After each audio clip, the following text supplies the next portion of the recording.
Number 9 is an addition problem, and you'll remember from when you did addition in elementary school with fractions that if you're going to add fractions, you need a common denominator.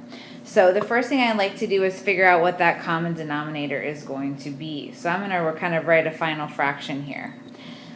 It's easiest just to, when you have two numbers, if they don't go into each other, 5 doesn't go into 3, 3 doesn't go into 5, you're going to multiply them together. So 5 times 3, that's 15.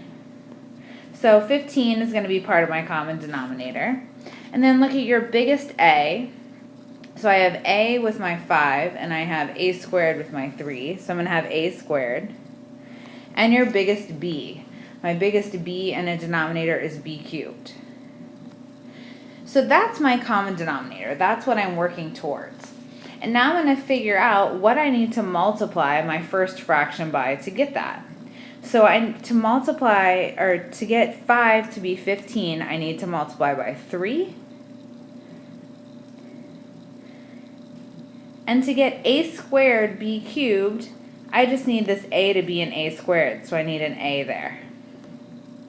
Whatever I do to the bottom of my fraction, I have to make sure I do to the top of my fraction.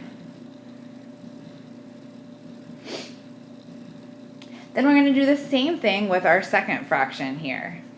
I need to multiply 3 by 5 to make it 15.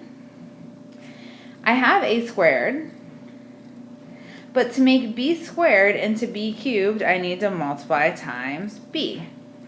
So whatever I do to the bottom of my fraction, I have to do to the top of my fraction. And now I can multiply these guys.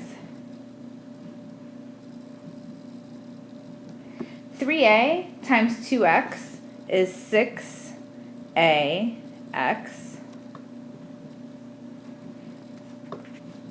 4y times 5b is 20by.